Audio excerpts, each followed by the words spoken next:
प्रकरण हमारा चल रहा था मन को लेकर और मन के हमने स्वरूप को देखा, मन के कारणों पर बात की, मन किन कारणों से मिलकर बना है, किन वस्तुओं से मिलकर बना है, मन का स्वभाव कैसा है। मूल रूप से मन का स्वभाव कैसा होता है? शांति होता है। देखिए समाज में तो ऐसा कहा मन स्वभाव जो है वो बहुत ज्यादा चंचल है। मन बहुत भागने वाला है। मन की गति संसार में सबसे तेज कही जाती है। जैसे प्रश्न आपने देखे होंगे व्हाट्सएप यूनिवर्सिटी पर या फेसबुक आदि पर आते रहते होंगे पोस्ट के रूप में, इस संसार में सबसे अधिक गति किसकी है? तो वहां विकल्प दिए होते हैं, प्रकाश की, घोड़े की, तेंदुए की और फिर मन की। ऐसे विकल्प लगे होते हैं और वहां फिर हम सही उत्तर किसका लगाते हैं? मन की गति। मन की गति सबसे अधिक तेज होती है, ऐसा कहा जाता है। होती है, बिल्कुल होती है। लेकिन मन में गति से भी ज्यादा अगर किसी चीज की संभावना सबसे ज्यादा है तो वो है मन की शांत प्रकृति, मन की ज्ञान कराने की शक्ति, मन के भीतर सात्विकता, मन के भीतर का सत्व गुण जो शांति को लाने वाला है, जो सुकून को लाने वाला है, जो एकाग्रता को लाने वाला है, जो जीवन में प्रसन्नता को लाने वाला है, ये सबसे ज्यादा पाया जाता है। पर जीवन में फिर चंचलता क्यों दिखती है? इसके कारणों पर बात हुई पीछे। क्यों हम जीवन में इतने अशांत रहते हैं, इस पर भी बात हुई। हम रजोगुण को बहुत उभार लेते हैं अपनी अव्यावहारिकताओं से, अपनी गलत दिनचर्या से, अपने गलत आचरण से, अपने गलत आहार विहार से, है ना? खूब सारी बातें हुई। और फिर हमने ये भी बात की थी कि जब सत्वगुण इतना महत्व का है कि जिससे जीवन में प्रसन्नता आती है, उत्साह आता है, तो इस एकाग्रता को कैसे बढ़ाया जाए, इस सत्वगुण को कैसे बढ़ाया जाए। और आज के लिए मैंने कल एक भूमिका बना के छोड़ दी थी कल की कक्षा में कि आज की कक्षा में हम मन की प्रसन्नता पर बात करेंगे। सबको मन की प्रसन्नता चाहिए, सब चाहते हैं कि हम प्रसन्न रहें। हम किसी से मिलें, कोई हमसे मिले, हम किसी से बात करें, कोई हमसे बात करे, तो उसको लगना चाहिए कि हाँ भाई इनसे बात करके बहुत अच्छा लगा, मजा आया, कुल मिला के इनसे बातें करना अच्छा लगता है। या हम किसी काम को करना चाहते हैं, काम करने में खिन्नता रहती है, मजा नहीं आता उस काम को करने में, बस लगे हुए हैं किसी कारण से, तो फिर हम क्या चाहते हैं कि कुछ भी करके इस काम में मन लगे हमारा, इसमें प्रसन्नता आए, कुल मिला के मन प्रसन्न रहे, सब लोग यही चाहते हैं। लेकिन वो उपाय क्या है? तो मैंने कल कह के छोड़ा था कि हम योग दर्शन के आधार पर उन उपायों को देखेंगे, कौन कौन से उपाय हैं। और फिर इसके अतिरिक्त हम वो भी उपाय देखेंगे जो सामान्य रूप से व्यवहारिक जीवन में अन्य उपाय भी हो सकते हैं, जो शास्त्र नहीं कहता, लेकिन फिर भी आज के समय में प्रासंगिकता को देखते हुए क्या क्या और उपाय हो सकते हैं, उन पर भी बात करेंगे। और देखेंगे कि कैसे प्रसन्नता आती है मन में। और ये बात मैं इसलिए कह सकता हूँ, उसके लिए बस एक छोटी सी बात पहले बता रहा हूँ कि आज से लगभग 3 या 4 साल पहले मेरी स्थिति वही थी कि यदि कोई मुझसे मिले तो मिलके खिन्नता होती थी। हमेशा समस्याएं, राष्ट्र की समस्याएं, व्यक्तिगत समस्याएं, ये समस्या, वो समस्या, जैसा मैं दुखी ऐसा ही सामने वाला दुखी होता था।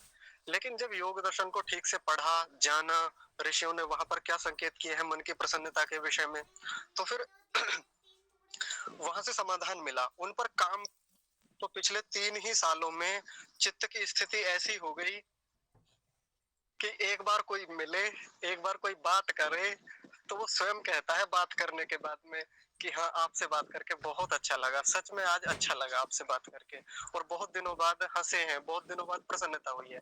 ये बात मैं अपनी प्रशंसा के रूप में नहीं कह रहा हूँ, ये प्रशंसा उन ऋषियों की है कि जिनकी कृपा के कारण ऐसा उत्तम विज्ञान हमें मिला, लेकिन हम भूल गए उसको, हमने उसे व्यवहार में नहीं लाया। तो आज पहले समाधान पर हम चर्चा करते हैं, पहला साधन क्या है।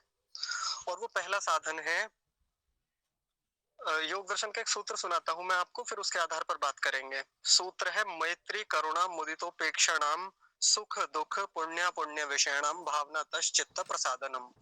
ये सूत्र है इतना बड़ा, मैं सरल भाषा में एकदम समझाता हूँ और कैसे हम इसको व्यवहार में लाएं, इस पर भी बात करेंगे। मैत्री करुणा मुदितोपेक्षा, ये 4 चीजें बताई। मैत्री करें, करुणा करें, मुदिता करें और उपेक्षा करें। ये 4 चीजें कर लें अपने जीवन में, तो देखिए जीवन में आनंद आ जाएगा। जीवन में वो निराशा कभी आएगी नहीं, हताशा आएगी नहीं, तनाव, डिप्रेशन ये क्या होते हैं आपको पता भी नहीं चलेगा। बस इन 4 चीजों का पालन कर लें। तो पहली चीज है इसमें मैत्री, पहला साधन बताया मैत्री। मैत्री किसके प्रति करें? तो मैत्री कहा सुखी लोगों के प्रति। हमारे समाज में, हमारे आसपास, हमारे पड़ोस में, हमारे घरों में जो भी सुखी लोग हैं उनके साथ मैत्री का व्यवहार रखें, मैत्री की भावना रखें। मैत्री करें भी यदि संभव है तो। मैत्री का मतलब होता है मित्रता की भावना करना। ठीक है। अब जरूरी नहीं है कि सबसे मित्रता ही हो पाएगी हमारी, तो मैं किसी से मित्रता हो या ना हो, लेकिन मैत्री की भावना जरूर रखें। किसके प्रति? सुखी लोगों के प्रति। अब हम अपना व्यवहार देखते हैं पहले, हमारा कैसा चलता है लोगों के साथ व्यवहार। जब तक हम संपन्न नहीं है, जब तक हमारी आर्थिक स्थिति कमजोर होती है ना, तब तक हम संपन्न लोगों के प्रति कैसा व्यवहार बना के रखते हैं?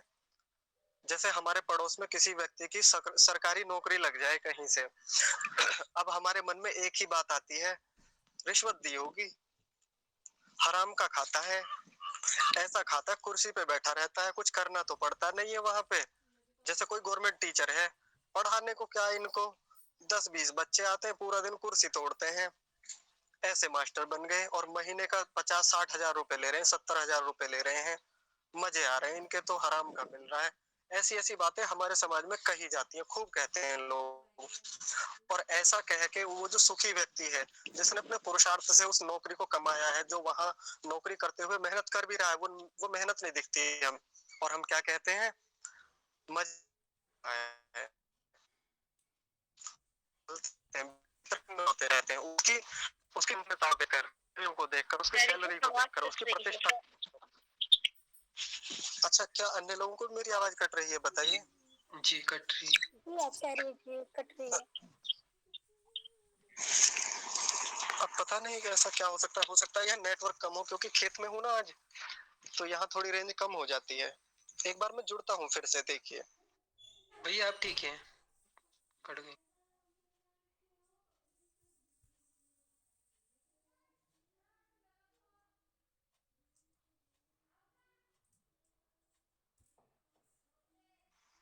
जी, अभी ठीक है? जी। हाँ जी, थोड़ा कट सकती है आज, फिर भी मैं खुले में घूम रहा हूँ इसी कारण से कि शायद आवाज ठीक रहे मेरी। तो फिर हमारा उन लोगों के प्रति कैसा विचार होता है, बता दिया मैंने आपको। अब हमें करना क्या है ऐसे लोगों के प्रति? यदि हमारे रिश्तेदारों में, हमारे संबंधियों में, हमारे पड़ोस में या कहीं भी जब भी कोई व्यक्ति संपन्न दिखे, सुखी दिखे, किसी की नौकरी लग गई कहीं अच्छी खासी, या किसी ने मकान बनवाया बढ़िया सा, हमसे बढ़िया बनवा दिया उसने, हमसे ऊंची उसकी प्रतिष्ठा हो गई कहीं पर, हमसे बड़े ऐश्वर्य उसने खड़े कर लिए, अर्जित कर लिए, ऐसे में उसके प्रति मैत्री की भावना रखें। देखो कितना प्रसन्न व्यक्ति है, हम भी प्रसन्न रहेंगे। हमारा ही तो व्यक्ति है, हमारी ही कम्युनिटी का तो है, हमारा ही भाई है, हमारे ही लोग हैं, और हमारे ही लोग नहीं बढ़ेंगे तो फिर कैसे राष्ट्र की उन्नति हो पाएगी? तो दूसरों को देखकर ईर्ष्या का भाव ना करके हमें कैसी भावना मन में रखनी है? प्रसन्नता की भावना, मैत्री की भावना रखनी है। जब हम विद्यार्थी होते हैं तो विद्यार्थी काल में होता क्या है, कोई स्टूडेंट, हमारा कोई सहपाठी अच्छे नंबर लाता है, और अच्छे नंबर लाने वाला जो हमारा मित्र भी होता है ना, तो उसके प्रति कहीं ना कहीं मन में ईर्ष्या की भावना, जलन की भावना, द्वेष की भावना बनी रहती है। इसके नंबर मुझसे ज्यादा क्यों आते हैं? भले कहे ना, बाहर से प्रकट ना करें, लेकिन भीतर रहता जरूर है वो वाला भाव, ईर्ष्या वाला भाव, और कहीं ना कहीं दबाने का प्रयास हम लोग उसे करते हैं। और वो दबाने के जो प्रयास भीतर चल रहे हैं उसको कैसे भी करके, कंपटीशन तक ठीक है, नंबर ऊपर नीचे लाने हैं वहां तक ठीक है, लेकिन जब वो चीज द्वेष तक उतर आए, आपसी द्वंद्वों तक उतर आए, तो फिर वो हमारे मन की अप्रसन्नता का बहुत बड़ा कारण बनती है। अगर कोई हमसे अच्छे नंबर ला रहा है, हमसे अच्छा वो परीक्षा में परिणाम ले आया है, या हमसे पहले उसने कोई बड़ा एग्जाम क्लियर कर लिया है, हम नहीं कर पाए, हम असफल रह गए, मैत्री की भावना रखें उस व्यक्ति के प्रति। जैसे मान लीजिए दो दो लोग हैं, बाहर गए हैं पढ़ने के लिए, साथ साथ गए थे कंपटीशन की तैयारी करने के लिए, एक ही कमरे में थे, रूम पार्टनर थे दोनों, एक का सिलेक्शन हो गया, एक का नहीं हुआ। तो जिसका नहीं हुआ, ये भले ही बाहर से ना दिखाए, बाहर से ही शुभकामनाएं देता रहे, लेकिन भीतर भीतर रहता है, उसके प्रति द्वेष का भाव बना रहता है। वैसे शुभकामनाएं दे देगा, लेकिन भीतर से वो भाव आता नहीं इसका।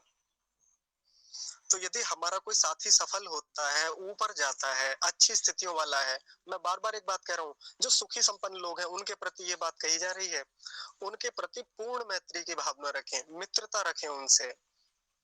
और आगे का उदाहरण देखिए, एक जैसे हमारे देश में बड़े बिजनेसमैन हैं, अडानी साहब हैं, उनको ले लीजिए, अंबानी है, अंबानी बंधु कोई भी हैं, टाटा जी हैं, या और भी कोई है, बड़े बिजनेसमैन हैं या बड़े राजनेता लोग हैं। अब उनके प्रति भी क्या होता है, हमारे मन में यही भाव होता है, हराम का खाते हैं, देश का सारा पैसा इन्हीं के पास है, अगर ये सारा पैसा उनके पास ना आके देश में गरीबों को बांट दिया जाए तो फिर देश का कल्याण हो जाए। ऐसा हमारी भावना हो जाती है कई बार।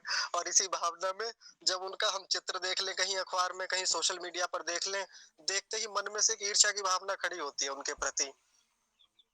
ऐसा होता है, किसी राजनेता को देख लें, किसी बड़े राजनेता को देख लें, तो उसके ऐश्वर्यों को देखें, जैसे नरेंद्र मोदी साहब को देखें, अब उनके सूट को लेकर ही लोग जल जाते हैं कई बार। तो 2 लाख का सूट है, इतना महंगा पहनते हैं, देश का पैसा, और उसको वो इतने बड़े खर्चों में लगा रहे हैं, वो विदेशों में यात्राएं कर रहे हैं तो देश का पैसा बर्बाद कर रहे हैं। ऐसा सोच सोच के हम लोग यहाँ कुढ़ते रहते हैं, चिढ़ते रहते हैं, जबकि उन पर लेश मात्र भी फर्क नहीं पड़ता। ये नहीं सोचते हम उस व्यक्ति ने कैसे कैसे वो चीजें अर्जित की हैं, कहाँ कहाँ से वो कैसे करता है, या राष्ट्र के लिए कितना पुरुषार्थ वो करता है। केवल नरेंद्र मोदी साहब की बात नहीं है, कोई भी हो, बड़े बिजनेसमैन जो मैंने नाम लिए वो भी हो सकते हैं, बहुत महान पुरुषार्थ करके वो लोग वहां तक गए हैं, बहुत बड़ा पुरुषार्थ है। हमारे जैसों की तो औकात भी नहीं है वहां तक हम कदम भी रख सके, एक छोटा सा कदम भी रख सके।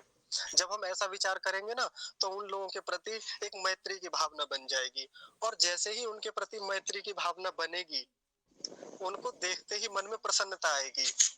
जैसे मैं बताता हूँ आपको, मैं जितनी बार भी अडानी साहब को देखता हूँ ना, एक बार उनका मैंने इंटरव्यू देख लिया आपकी अदालत में। आपकी अदालत में आते हैं ना, रजत शर्मा जी इंटरव्यू लेते हैं उन लोगों के, उन पर मुकदमा चलता है, तो उनका देखा था, उनके संघर्ष की जो कहानी उन्होंने वहां बताई ना, उसके बाद से जब भी मैं अडानी साहब को कहीं भी देखता हूँ, कहीं भी न्यूज़पेपर में उनका नाम आता है, कैसे भी, मतलब अंदर से एकदम प्रसन्नता भर जाती है कि ये व्यक्ति कहाँ से गया और आज कितने ऊंचे स्तर पर जाके काम कर रहा है, देश के लिए कितना बड़ा सहयोग है इस व्यक्ति का। वहीं नरेंद्र मोदी साहब को देख लें, मैं योगी आदित्यनाथ जी को देखता हूँ, अपने प्रदेश के मुख्यमंत्री हैं, कहाँ से निकल के गए, और जब भी देखता हूँ ना, मन आह्लाद से भर जाता है उनको देखते ही। तो जब भी हम ऐसे बड़े लोगों को देखें, सुखी संपन्न लोगों को देखें, खुश हो जाएं, मन में प्रसन्नता का भाव रखें, उनके प्रति मैत्री की भावना रखें, अपने ही लोग हैं ये। तो जो बड़े लोग हैं, सुखी संपन्न लोग हैं, उनके प्रति भी, और जो हमारे संबंधों में है, हमारे संबंधी भी हैं, उनके प्रति भी मैत्री की भावना रखें। जैसे मान लीजिए हमारे किसी रिश्तेदार के साथ द्वेष का भाव चल रहा है, उससे बनती नहीं हमारी, लेकिन वो अचानक से वो किसी बिजनेस में सफल हो गया, या वो किसी बहुत अच्छी स्थिति में पहुंच गया, ऐसे में द्वेष का भाव ना रखें, मैत्री की भावना रखें। है तो अपना ही व्यक्ति, भले ही उससे कुछ दिन के लिए द्वेष हुआ, उससे लड़ाई हो गई थी, उसने भी बहुत कुछ कह दिया, हमने भी बहुत कुछ कह दिया, लेकिन कोई बात नहीं, अंदर अंदर मैत्री की भावना बनी रहनी चाहिए। मित्रता करना वो एक अलग बात है, मैत्री की भावना रखना ये एक अलग बात है। मैं मित्रता करने के लिए नहीं कह रहा हूँ कि जाके मित्रता करें, फ्रेंडशिप करें, हाथ मिलाएं, वैसा नहीं। भावना मन में बना के रखें, क्योंकि सूत्र में क्या लिखा हुआ है, भावना तस् चित्त प्रसादनम, ऐसी भावना करने से चित्त प्रसादित होता है, प्रसन्न होता है। ठीक है। एक चीज हो गई मैत्री, दूसरा है करुणा। करुणा किसे कहते हैं, किसी के प्रति दया की भावना, किसी के दुखों को अपना दुख मान लेना, ये करुणा की भावना होती है। जैसा सामने वाले को दुख है, जैसे सामने वाले को दुख की अनुभूति होती है, वैसा ही दुख मुझे भी हो सकता है या मैंने भी झेला है, ऐसी जो भावना होती है वो करुणा की भावना होती है। अब ये करुणा की भावना किन के प्रति रखें, तो ये रखें दुखियों के प्रति। जैसे मैत्री की भावना किसके प्रति रखनी है हमें, सुखी लोगों के, सुखी संपन्न लोगों के प्रति। तो वैसे ही करुणा की भावना रखें दुखी लोगों के प्रति, दीन दलितों के प्रति, जो दबे हुए हैं, जो मुख्य धारा में नहीं है, जो पिछड़े हैं, जो आदिवासी हैं, ऐसे लोगों के प्रति हमें दीनता का, क्षमा कीजिए, करुणा की भावना रखनी चाहिए। जो हमसे छोटे हैं, जो हमसे ज्यादा गरीबी की हालत में, दरिद्रता की स्थिति में है। अन्य प्राणी भी हो सकते हैं, यहाँ मैं केवल मनुष्यों के लिए नहीं कह रहा हूँ, अन्य प्राणी भी हो सकते हैं।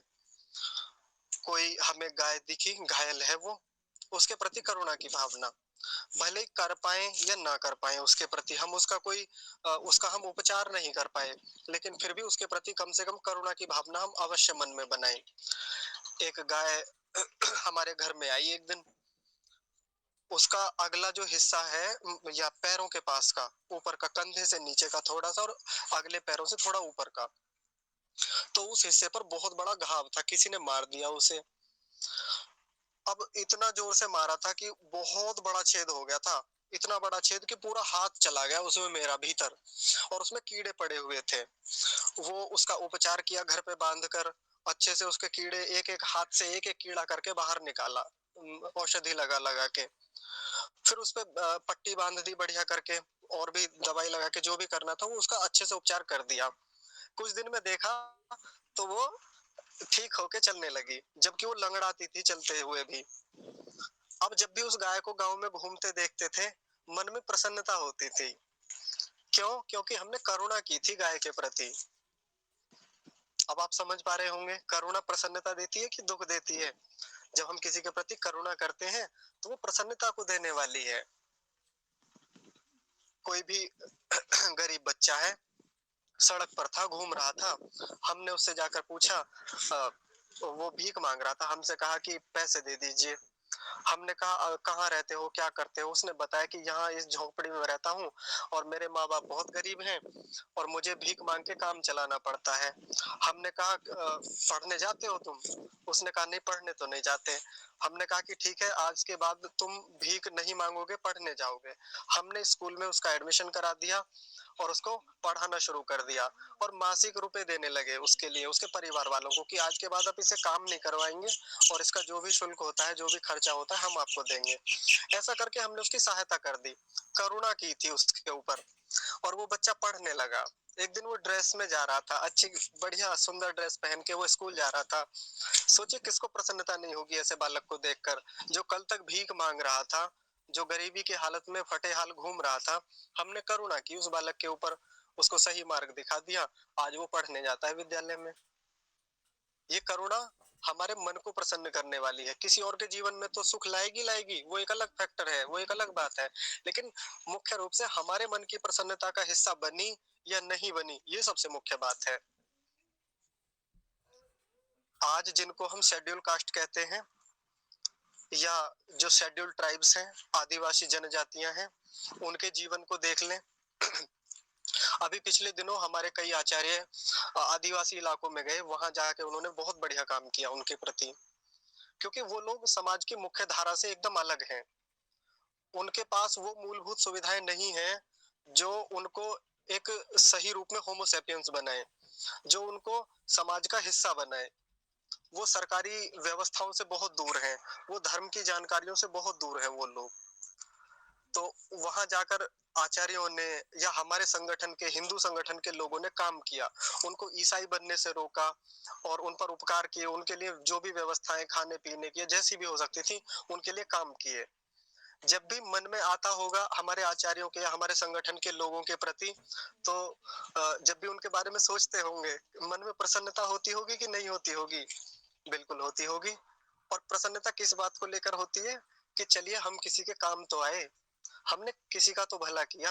हम औरों की तरह तो नहीं है कि जो देखकर गरीब लोगों को या निसहाय लोगों को, दीनों को, या जो कमजोर हैं, दलित हैं, उनको देखकर जो लोग केवल इग्नोर कर देते हैं, हम कम से कम उनकी तरह तो नहीं है, हमने कुछ तो अच्छा करने का प्रयास किया। ऐसा सोच के मन में प्रसन्नता सबको होती है। ये कुछ उदाहरण मैंने, बड़े बड़े उदाहरण बताए, छोटे छोटे से उदाहरण देख लीजिए। घर में कोई कोई कीट निकला, छोटा सा कीट, अब वो तड़प रहा था, परेशान था, किसी का पैर रख गया, कुछ भी हो गया उसके ऊपर, हमने उसे पकड़ा, सीधा कर दिया, सीधा करके वो, अब उसको कुछ उपचार की आवश्यकता थी, थोड़े बहुत वो उपचार करके सीधा कर दिया। हमने देखा तो वो उड़ने लगा, वो चलने लगा और वो ठीक हो गया। इतने से मात्र से मन में प्रसन्नता भर जाती है कि चलो हमारे थोड़े से उपकार से इसका जीवन बच गया। होता है नहीं होता, सबको होता है। तो ये जो करुणा की भावना है दीनों के प्रति, दुखियों के प्रति, ये हमारे मन में होनी चाहिए। ये वाली भावना मन में बहुत प्रसन्नता को लाती है। लेकिन यहाँ मैं हमेशा सावधान करता हूँ, जिससे भी मैं बात करता हूँ कभी भी इस करुणा के विषय में, वो क्या सावधानी, आप सब लोग इसको तो अवश्य ध्यान से सुनिएगा। क्योंकि जब ये करुणा अति करुणा में बदल जाए ना, तो ये प्रसन्नता छोड़िए मन के दुख का कारण बन जाती है, बड़े तनाव का कारण बन जाती है। सामने गाय तड़प रही है, दुखी है बहुत ज्यादा, और लगता है उसका जीवन बचेगा नहीं अब, और हम ऐसे में कुछ कर नहीं पा रहे हैं। अब वहां से निकल के जा रहे हैं, हमने अपने पिताजी से कहा, या हम पिताजी के साथ जा रहे हैं मान लीजिए, मैंने कहा पिताजी देखिए गाय परेशान हो रही है, चलिए इसका उपचार करते हैं। अब पिताजी को इन सब चीजों से कोई मतलब नहीं है। अब उन्होंने कहा कि तू इन्हीं सब चीजों में लगा रहा कर, तुझे अपना तो कुछ काम नहीं है, अपना नहीं देखना, घर का नहीं देखना तुझे। और वो डांट डपट के वहां से ले गए मुझे। लेकिन मेरा सारा ध्यान अभी कहाँ टिका हुआ है, मेरा मन कहाँ रखा हुआ है, अभी भी गाय के ऊपर रखा हुआ है। घर चला गया हूँ, सारे व्यवहार कर रहा हूँ, लेकिन मन मेरा वहीं रखा हुआ है, गाय के पास ही। तो बताइए, ऐसी करुणा ये मन की प्रसन्नता का कारण बनी, दुख का कारण बनी? ये तो दुख का कारण बन गई। करुणा वहीं तक ठीक है जहां तक हम किसी की सहायता कर पाए, जब तक वो मन की प्रसन्नता का कारण बन रही है, इतनी करुणा ठीक है। लेकिन जब वो करुणा अति करुणा में बदल जाए, तो फिर वो बहुत हानि करने वाली होती है। जैसे मैं बताता हूँ, बहुत ध्यान से सुनेंगे, ये उदाहरण मुझे देते हुए संकोच नहीं है, लेकिन फिर भी मैं इसलिए दूंगा क्योंकि हमारी कक्षा में कई युवा हैं, और युवाओं के साथ बहुत होता है ऐसा। दो लड़का और लड़की रिलेशन में है, आपसी संबंध में है, वो मित्र हैं, तो अच्छा चल रहा है उनका संबंध। अब उनमें से मान लीजिए लड़की जो है वो थोड़ा कमजोर स्थिति की है, दुखी रहती है, परेशान रहती है, या कुछ गरीबी की हालत है उसके घर में। अब ये जो लड़का है, इस पर देखा नहीं जाता, ये चाहता है कि मैं इसके लिए क्या नहीं कर दूं, मैं पूरे संसार को इसके कदमों में लाके बिछा दूं, ऐसा वो करता है। और हर रिलेशन में ऐसा ही होता है। आजकल जो गर्लफ्रेंड और बॉयफ्रेंड वाला जो ये झमेला चलता है ना, इसमें ऐसा ही होता है। हर पुरुष इस चक्कर में लगा हुआ है कि कैसे मैं इसके सारे दुखों को हर लूं, कोई भी इसके माथे पर थोड़ी शिकन ना आ जाए, थोड़ी सी भी चिंता में ना रहे, तनाव में ना रहे। और इसी में हर पुरुष लगा हुआ है, पुरुषार्थ में लगा हुआ है। और वो पुरुषार्थ इसको किस दिशा में लेके जा रहा है, आपको ज्यादा बताने की आवश्यकता नहीं है। करुणा है इसके भीतर, लेकिन कौन सी करुणा है? अत्यंत करुणा। ये बात मैं बहुत अच्छे से इसलिए जानता हूँ क्योंकि मैंने बहुत निकटता से देखा है इन सब चीजों को। बहुत सारे मेरे ही संबंधी, मेरे मित्र और मुझसे छोटी आयु के मेरे अनुज, बहुत सारे, एक दो की बात नहीं कर रहा हूँ, ऐसा नहीं कि केवल एक दो के उदाहरणों के आधार पर ये बात मैं कह रहा हूँ। खूब सारे उदाहरण मेरे जीवन में हैं ऐसे, जहां हर ये लड़के इसी इच्छा पूर्ति में लगे हुए हैं कि कैसे इसके दुखों को दूर किया जाए। करुणा अति करुणा बनी हुई है। और जब उधर से इनकी इच्छाओं की पूर्ति नहीं होती, जब वो इनसे बात नहीं करती, या जब वो इनसे बात नहीं करता, इनकी बात नहीं मानता, तो ये इतने डिप्रेशन में चले जाते हैं। उनको भी मैं बहुत अच्छे से जानता हूँ। कई घटनाएं हुई, जैसे पीछे एक दिन चर्चा हुई थी इसी इसी प्रेम वाले विषय को लेकर, तो उस दिन मैंने एक उदाहरण रखा था ना, एक लड़के का। वो लड़का पढ़ने में इतना अच्छा था, इतना सुंदर, बहुत बढ़िया, दिखने में भी सुंदर था। मात्र 1 डेढ़ महीने में शरीर उसका पीला पड़ गया था। क्यों? अत्यंत करुणा में। लड़की को पढ़ाता था प्रतिदिन, सोचता था कि यार इस लड़की को कोई पढ़ाने वाला नहीं है मेरे अलावा इस संसार में, इसके पास कोई विकल्प है ही नहीं कि ये बेचारी आगे बढ़ सके, बस मैं ही हूँ जो इसे पढ़ा सकता हूँ, आगे बढ़ा सकता हूँ। और लड़की की स्थिति देखिए, मजे की बात उसने खुद बताई। कह रहा था कि भैया, मैंने उससे पूछा, अच्छा ये बताओ उत्तर प्रदेश की राजधानी क्या है? तो उसने बताया उत्तर प्रदेश की राजधानी, ऐसे कुछ बताया था, भोपाल वगैरह कुछ ऐसा ही उत्तर था कुछ, मतलब लखनऊ नहीं था। उसने कहा तभी से मेरी उसके प्रति ऊपर से श्रद्धा उठ गई, मैंने कहा इसको पढ़ाना ही बेकार है।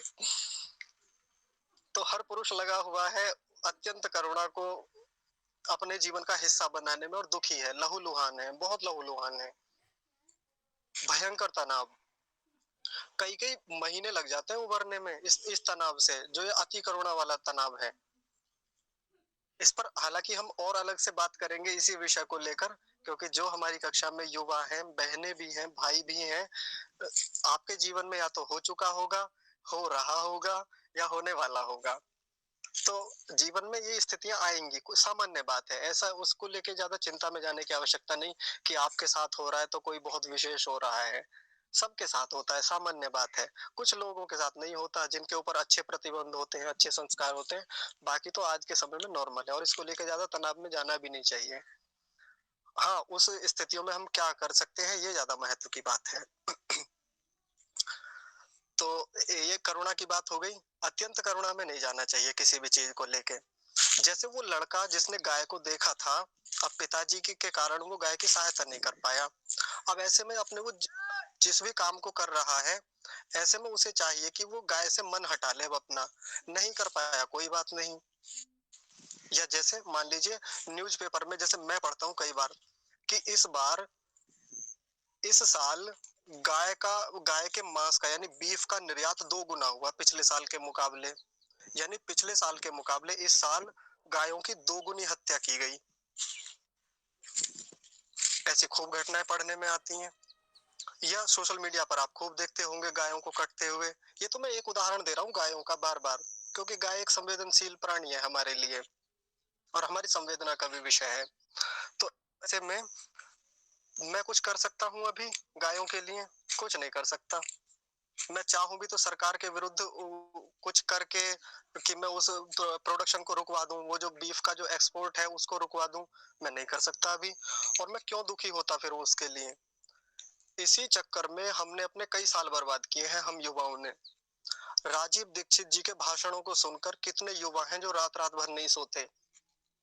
राजीव दीक्षित जी को किन्होंने नहीं सुना होगा? आप सब लोगों ने लगभग सुना ही होगा। और राजीव दीक्षित जी को सुनकर ऐसा कोई व्यक्ति नहीं होगा जिसने आंसू नहीं बहाए होंगे। जब भी उनको सुनते हैं, अब कर तो कुछ पाते हैं नहीं।